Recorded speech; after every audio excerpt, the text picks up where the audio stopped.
Why are you whispering? I'm whispering because a little bird tells me that someone went quite big on King's Day last week. And I thought you might still be feeling a little delicate. Hey! Care to explain this unruly behaviour? I usually ignore King's Day. For people who don't know, King's Day is like a huge national holiday where the whole country goes a bit bananas. There are flea markets everywhere, but also day-long street parties, which is just a bit mad.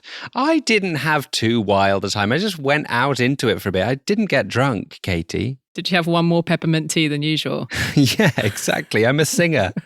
I thought British lads had been banned from Amsterdam. They should take away your residency permit. I don't have a residency permit. I'm German, remember? Damn, can't kick you out. But yeah, I actually decided that King's Day can be quite fun. I've always been a bit reluctant to embrace it because of the whole royal family celebration thing, which I find a bit weird.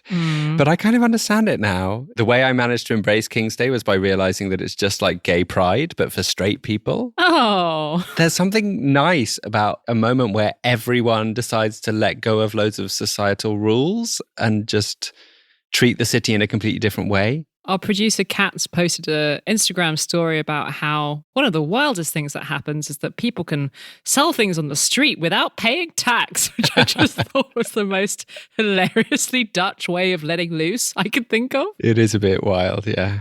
Have you been going crazy in Paris too? I haven't, although we're recording this on May Day, and just down the road, things are going quite crazy with the Labour Day protests. So apologies if you hear any loud bangs. But other than that, I'm good. Like most journalists in Paris, I've been mostly entertaining myself over the last couple of days by reading extracts from the finance minister's new novel, which has some quite interesting, quote-unquote, erotic passages in it. Oh, wow. It's incredibly badly written. I almost want to launch a follow-up podcast to My Dad Wrote a Porno called My Finance Minister Wrote a Porno. God, it's so bad. There's this one line that I thought was especially funny where this woman says, "Can you see how big my breasts are today?" Why would they be bigger than yesterday? No, but that's a thing, right? Is it? If you're pregnant or... What bigger than yesterday? Not like day to day, maybe, but... I think we should move on. Before we get into this week's show, I wanted to draw everyone's attention to something new that we're trying out, which is transcripts for our episodes, so written versions of these podcasts. To be honest with you, it's something that we should have done a lot sooner because it's something that makes our show a lot more accessible to all kinds of different people. But I'm really glad that we're doing it now. So, for example, if you are hard of hearing or English isn't your first language and you want to read along while we talk, I hope it's something that you find helpful. And you will find the transcripts on the episode page of our website. What are we talking about this week? This week, we're going to be talking about a group of comedians and writers in Brussels who are using the European institutions and European politicians as material for their comedy shows. We were rather intrigued by this impulse to find the funny in Brussels, so we decided to call up Lise Witteman, one of the comedy writers for The Schuman Show. That is coming up later, but first, it's time for Good Week, Bad Week. Good week, bad week. Who's had a good week? I'm giving Good Week pretty tentatively to Pope Francis, who's head of the Catholic Church. Thank you for the reminder. Just in case you don't know, because he is receiving some praise for his trip to Hungary last weekend. I'm not saying that it was by any means a disaster for populist nationalist Hungarian Prime Minister Viktor Orbán, but Orbán didn't manage to always get his way during Pope Francis's 3-day trip to Hungary. And for that, Pope Francis is getting some praise. And I think, therefore, I can ordain him with a good-ish week. He'll be so glad to hear that. Yeah, it wasn't a slam dunk visit. And I'll get to the criticism later. But I was pleased to see the Pope pushing back against some of the most hateful elements of Orbán's political ideology. Yeah, I saw some of the headlines. Didn't the Pope call Orbán out on his migration policy, kind of? Kind of, yeah, he did. I mean, it's something, the Pope's views on migration definitely don't align with the views of Orbán, who has an increasingly xenophobic political agenda. I've actually got this quote from the Pope that you were probably referring to there. He said, How sad and painful it is to see closed doors, the closed doors of our indifference towards the underprivileged and those who suffer, the doors we close towards those who are foreign or unlike us, towards migrants or the poor. Please, brothers and sisters, let us open those doors.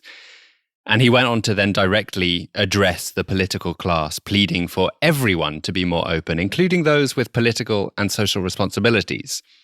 He said these words in front of roughly 100,000 people in Budapest on Sunday morning, with Orbán sitting there in the front row. And it is just quite satisfying to see someone, even if that someone is the Pope, get away with giving a speech like that in front of Orbán. I guess maybe the Pope is the only person that could get away with it, with Orbán staying sitting. This all happened whilst being watched by all those people in the crowd, and of course, tons of Hungarians watching it live on television. And as we've discussed before on this show, Hungarians hear less and less from anyone who doesn't echo the views of Orbán's party, Fidesz. His party have bit by bit found ways to make almost the entire media landscape in Hungary an Orbán-friendly landscape. So even if the Hungarian news channels probably didn't choose that clip about open doors when they were showing highlights of the speech, still a ton of people have watched it live. And maybe for some of them, it will have communicated something? Maybe. Although I did just watch an interview on the BBC with someone who was there, and he said he thought the applause from the crowd was pretty muted at the end, and he connected that to what the Pope had been saying. So, yeah, maybe it didn't have the intended effect, but I mean, what else can you do? I mean, he could have just not gone to Hungary. Wasn't that an option? Yeah, that would, of course, have been an option. And actually, some people are quite surprised that Pope Francis did decide to visit Hungary this week, especially considering he visited as recently as 2021, albeit only for a few hours to attend Mass on the way to Slovakia. Some critics of Orbán think that the Pope really shouldn't have visited. For example, the historian Stefano Bottoni told the New York Times that this trip was an extraordinary showcase for the regime. Although he did give that quote before the Pope's closing speech on Sunday. So I wonder if he'd reflect on the trip at all differently now. I mean, possibly not. Was it awkward between Orbán and the Pope? Because they're not like best buds or anything, are they? I don't know if it was awkward. Orbán seems to have been wanting to appear like Pope Francis's best bud during this trip, which is a kind of classic opportunistic move from Hungary's most wily political operator. But you're right that they haven't traditionally got on so well. According to previous guest of this show, Szabolcs Panyi, Pope Francis has for years been widely portrayed as an enemy of the Orbán government in pro-Orbán propaganda, due to his statements around migration and gay rights that just so clash with Orbán's political program. So Szabolcs found it therefore quite jarring to watch the Hungarian government present itself as this humble and pious, and Catholic thing, because Orbán himself is not Catholic, nor is the president. They are both nationalist Calvinists. But during this papal visit, everyone suddenly seemed to be happy to pose as a Catholic. And of course, Orbán used this visit to try and stress his so-called protection of traditional Christian family values, posting pictures online of the Pope with his family and posting tweets saying things like, Hungary has a future if it stays on the Christian path.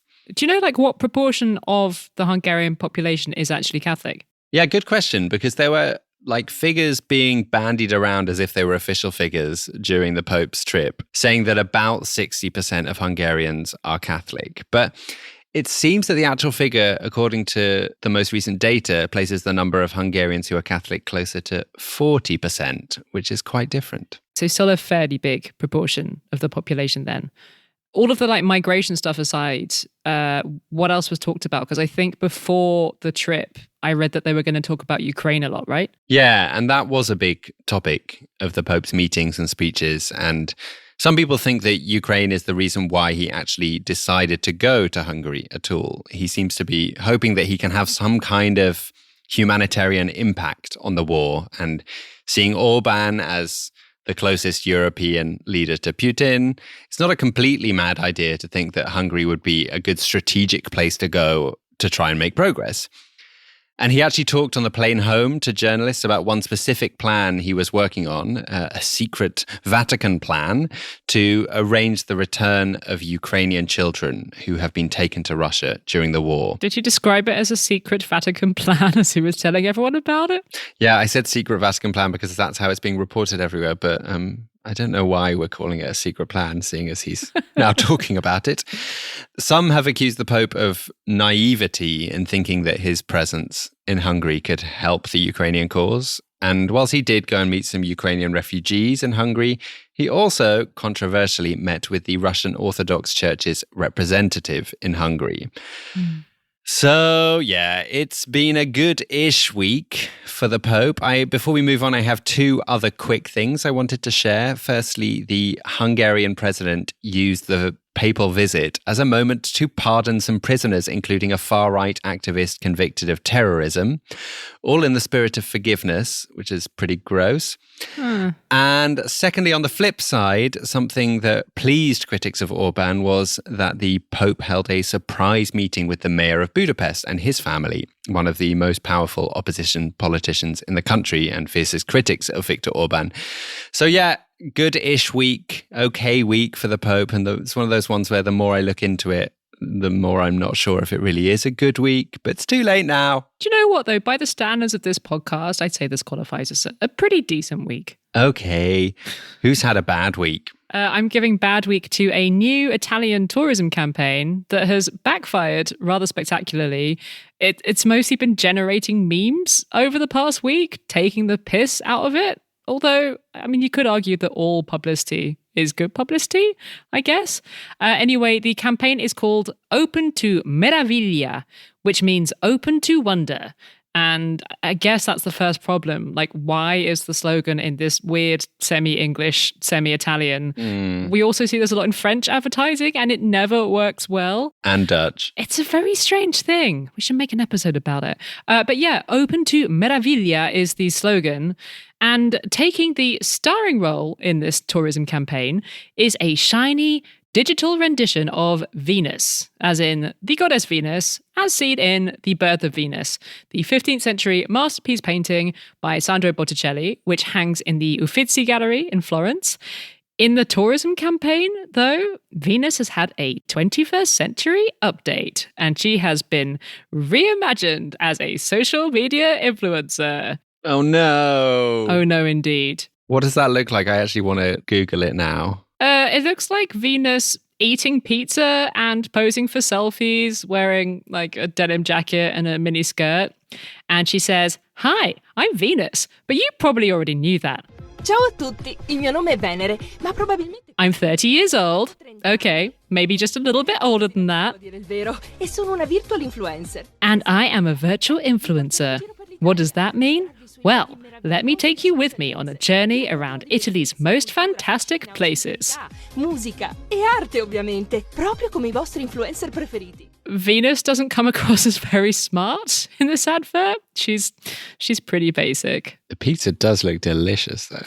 There you go. This campaign is working on you. I can imagine this isn't going down so well with the Italians. What's the response been like? It's gone down pretty horribly. So the Italian version of Wired magazine said that this was a campaign that seemed to have been created by, quote, boomers who think they are innovating. And it pointed out that the rather idiotic version of Venus that we see doing tourism in the video, she doesn't really seem to be especially open to wonder, as per the slogan. She actually seems to be mostly interested in taking selfies in places that are, if anything, already blighted by over-tourism. She goes to St. Mark's Square in Venice. She eats that delicious-looking pizza by Lake Como. She seems to be, as Wired put it, disinterested in history and context.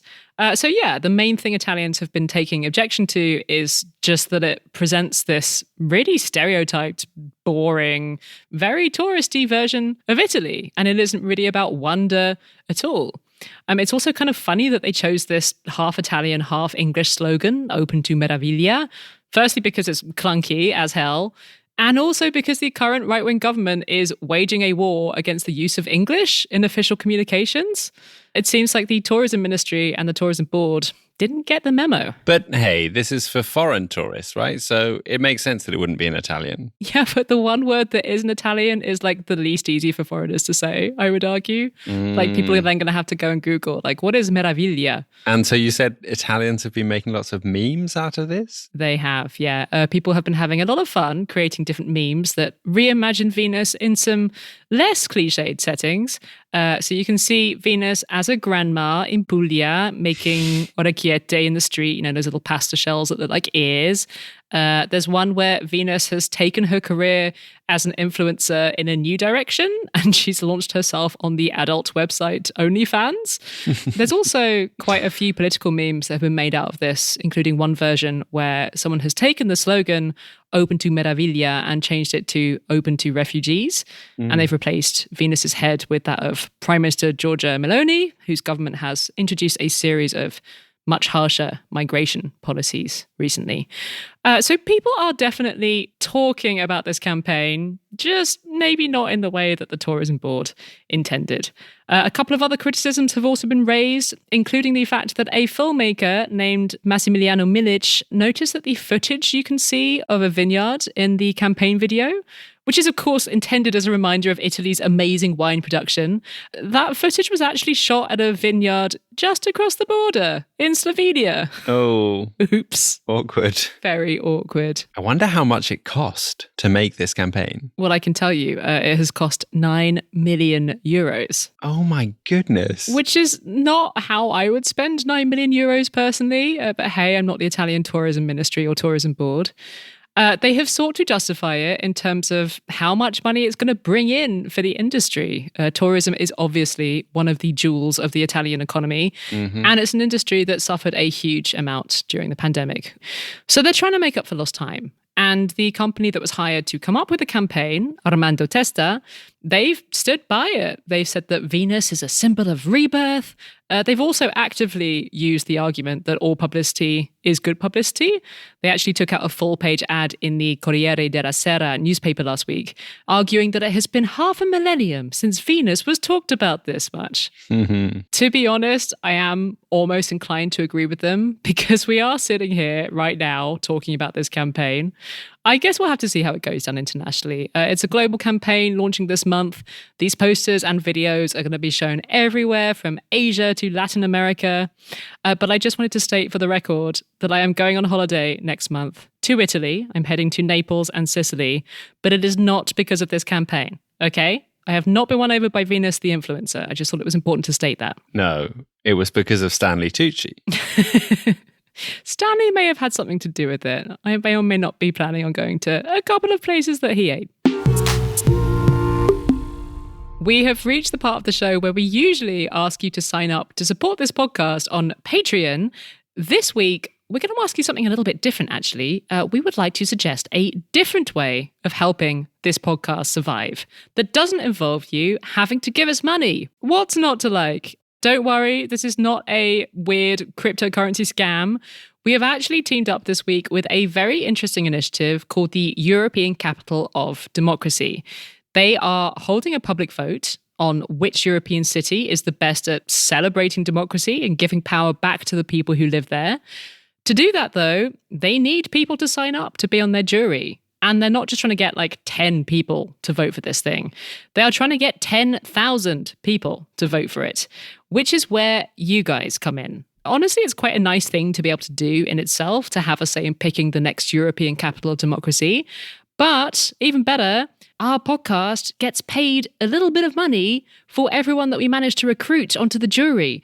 So signing up is a really, really great way to help us and take part in a very worthy democratic exercise at the same time. Anyone can take part as long as they're aged over 18 and they live in a Council of Europe country, which includes many, many countries in Europe, not just in the EU. And we would really, really love it if you signed up. And also maybe, ask your friends and family to sign up too. Why not? But it's not a pyramid scheme, we promise. It is absolutely not a pyramid scheme. There's a special link in these show notes so that the organisers know that you signed up because you heard this podcast. That link is in the show notes. We also have some lovely new supporters to thank from Patreon. They are Sharon Constance, Sergio Traiger, Cynthia Bennett, Aditya Venkat, Chiara Paterno, Liam O'Connell, Karina M, Vini, and my colleague, Juliette Dufournet. Thank you all. Thank you all so much, everyone. You can join these wonderful people at patreon.com/Europeans podcast.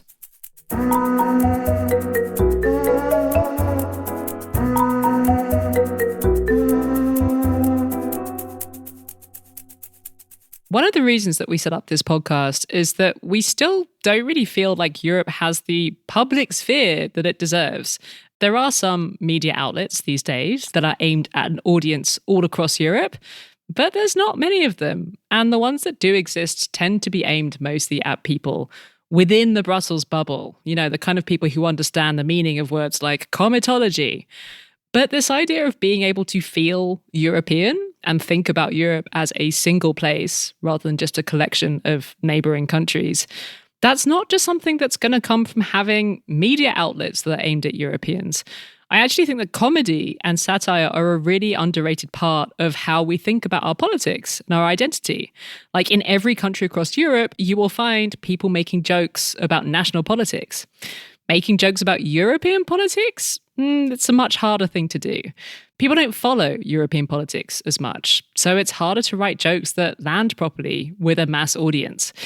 However, there are some people in Brussels taking on the valiant task of trying to make EU comedy a thing. The Schuman Show is a monthly live comedy show that was set up in Brussels in 2021 by a motley crew of journalists, former Eurocrats, and comedians. They have since ventured onto YouTube and Instagram in a bid to bring their jokes to a wider audience. Can it work, though? Can the EU really be made funny? To find out, we rang up one of the Schuman Show's co-founders, Lise Witteman.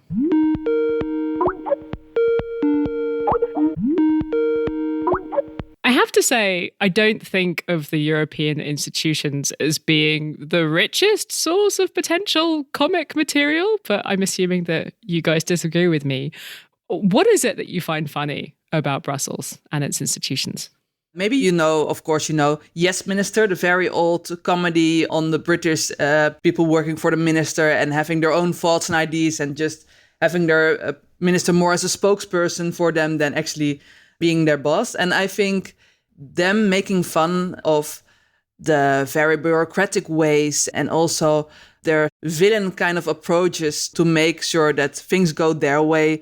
And of course, you have the lobbyists here and you have the journalists here.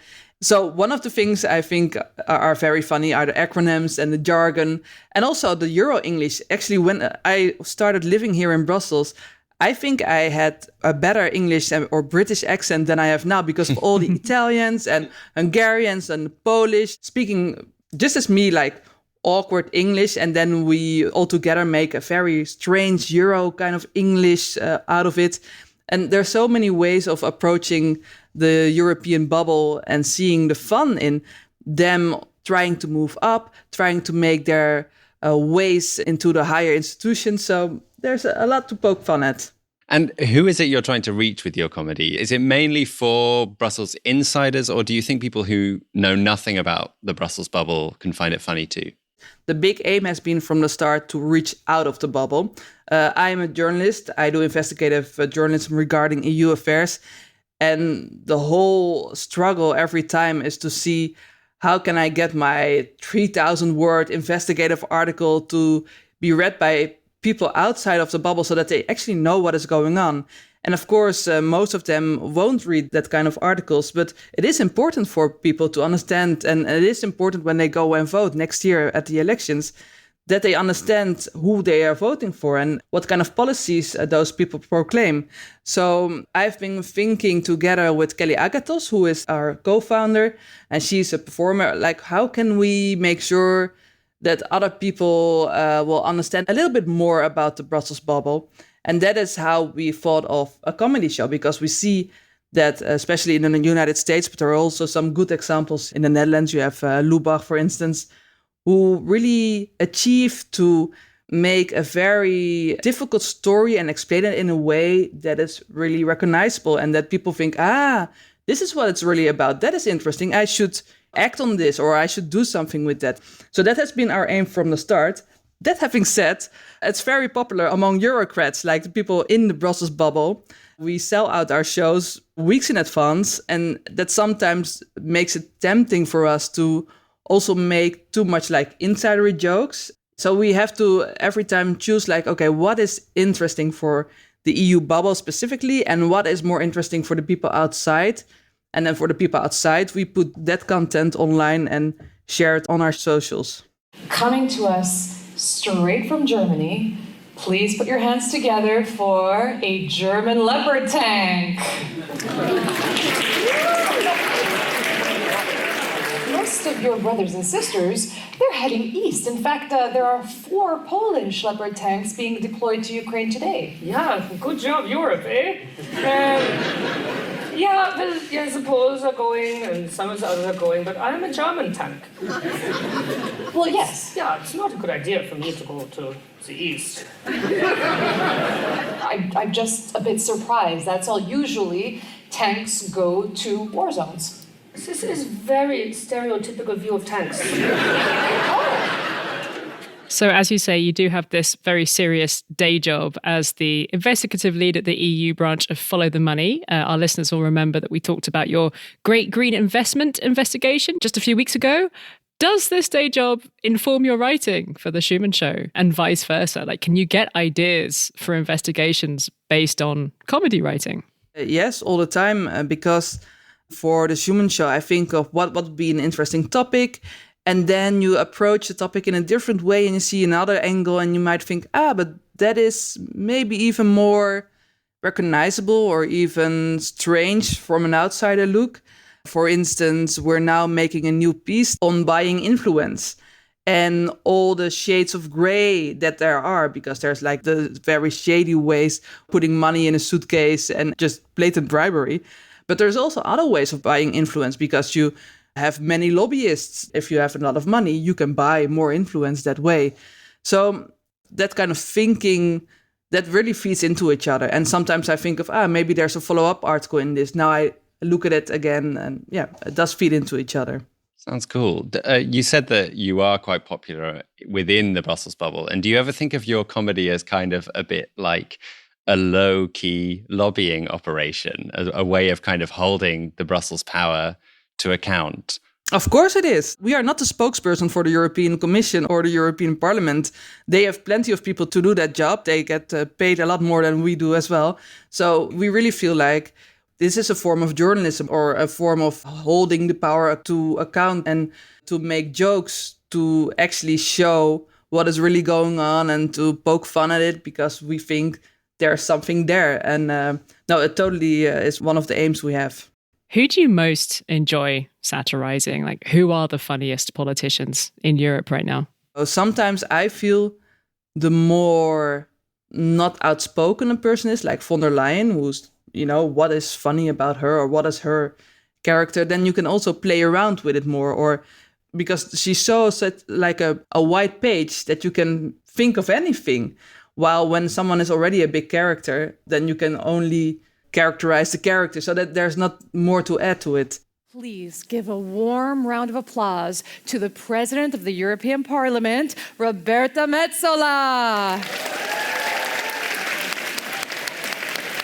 Do you have a female leader group of some kind? Do you talk among yourselves? Do you have a network? We do. We have a WhatsApp group. Oh, really? You have a WhatsApp group with Ursula von der Leyen? Mm-hmm. With all of the female EU leaders. Oh, so Sanna Marin as well? And everybody. Okay, and what exactly do you do on there? We share saucy screenshots. Slow cooker recipes. Pictures of our husbands doing the bare minimum. So you really are superwomen. Do you know whether you've ever upset any politicians with one of your sketches that you've written? Not that they come forward to us. Oh, I do have one occasion that we had a sketch about small EU member states, poking a little fun at them, and also especially Malta, because of course, there's a lot to say about Malta and the way their government acts on journalism, etc. And then we got a letter from one of the people in the audience saying, well, I didn't really like you poking fun at Malta that way. And yeah, I think that is part of the game. I mean, satire can be cruel, right? Comedy can be cruel, especially when you are making fun of real people in real countries. How do you find the right balance? I think for now, we have many actors who are more in Western Europe. I think it would be better if we are aiming to get more people from other member states as well, to indeed find a balance, because in the beginning we had a bit too many Brexit jokes, for instance, and I was like, okay, there's more to Europe than Brexit. That is also for us something we're still looking for, searching, and we started in September 2021 with the people we found then who were available and very good, but we want to have more and more people joining our show. And I think more and more characters and also more variety. But for instance, now we have a journalist who is actually from Romania, and we have a journalist from Spain who's also in the writers' team, and we have an actor from Spain. And so we are trying to be more diverse as much as possible.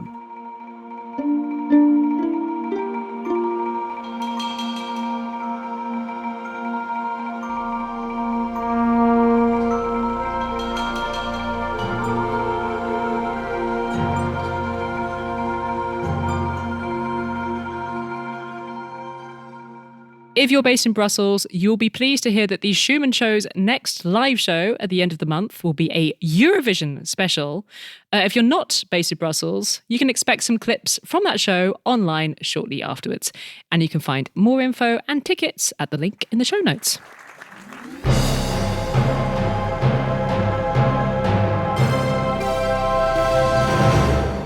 Time for some isolation inspiration. What have you been enjoying this week, Katy? Speaking of Eurovision, I very much enjoyed the 2 episodes of The Illusionist podcast about Eurovision. Ooh. We're no strangers to making podcasts about Eurovision ourselves. We've already released 1 episode this year about the songs that don't make it onto the final.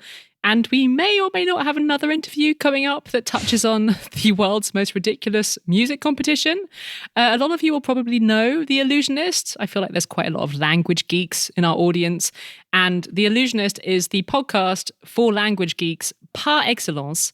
And these 2 episodes are all about the debates and controversies and strategies that have been around language at Eurovision over the years. So, for example, something I didn't know about was all of the flip-flopping that there's been about whether countries should be forced to sing in one of their official languages. Because there's been this constant debate over like whether you're more likely to win if you sing in English or another language that's considered cool or sexy. So French, for example, notably used to be the language that you might want to sing in to have a good chance of winning. Mm-hmm. There's also some fascinating stuff in these 2 episodes about wordplay that's been used to try to sneak political messaging into Eurovision songs.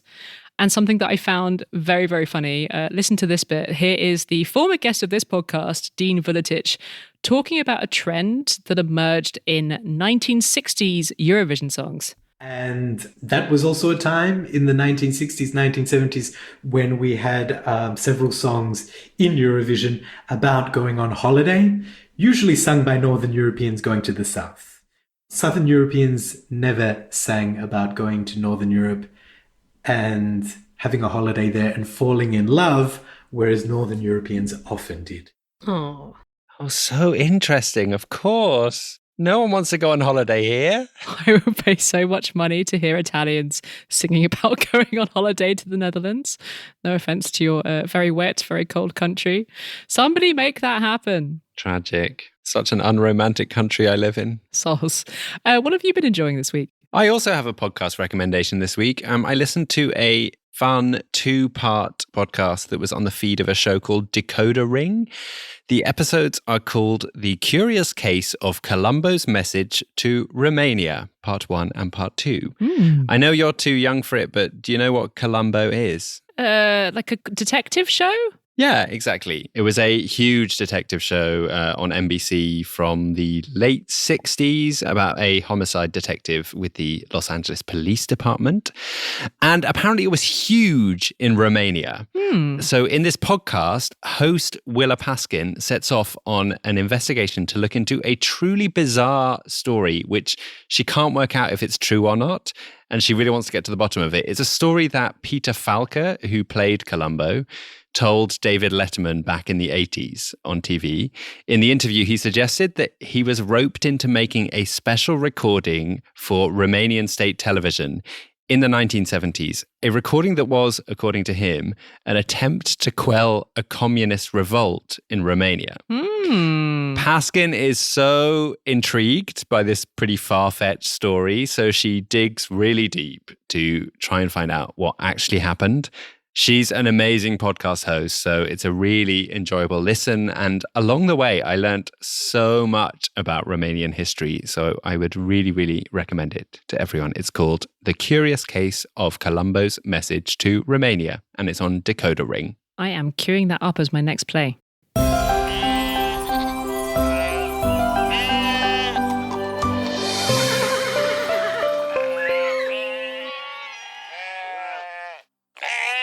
For this week's happy ending, I've got pleasing news from Europe's rivers once more. The organisation Dam Removal Europe just published their annual report, and I'm sure you've all been reading it from head to toe. If you haven't, then you might be pleased to hear that there were a record number of river barriers removed across Europe in 2022. 325 of them in total across 16 countries. Getting rid of them is a big boost for biodiversity, allowing the water to flow more freely, making it easier for migratory fish to move and breed and having a knock-on effect to all the other wildlife. Spain wins the prize for most removals. They got rid of 133 river barriers. That's more than a third of the total number in Europe. So well done, Spain. Good job, Spain. And they were followed by runners-up Sweden, then France in the bronze position. There's, of course, a long way to go. There are thought to be 150,000 old or unused dams and weirs across Europe. So come on, many more easy wins for the years to come. Let's make a competition of it and see if someone can beat Spain. It's good to harness people's competitive instincts, I think, for the greater good. Gamify the dam removal. That's a sentence I didn't think you'd be saying today. That's all we've got time for this week. But if you would like some more Europeans content before next Thursday, head to YouTube, where you can see the latest visual version of one of our podcasts, the final visual version in our series, This Is What a Generation Sounds Like, made by our friends at Are We Europe. It's really beautiful, so go and check it out. Do it. You can also come hang out with us on Instagram at Europeans Podcast or Twitter at Europeans Pod. And please remember to sign up for the European Capital of Democracy jury if you want to help fund this podcast and celebrate democracy at the same time. The show was produced this week by me and Wojciech Oleksiak. Thank you, Wojciech. And thank you, Katy. You're welcome. See you next week, everyone. Bye. Doei.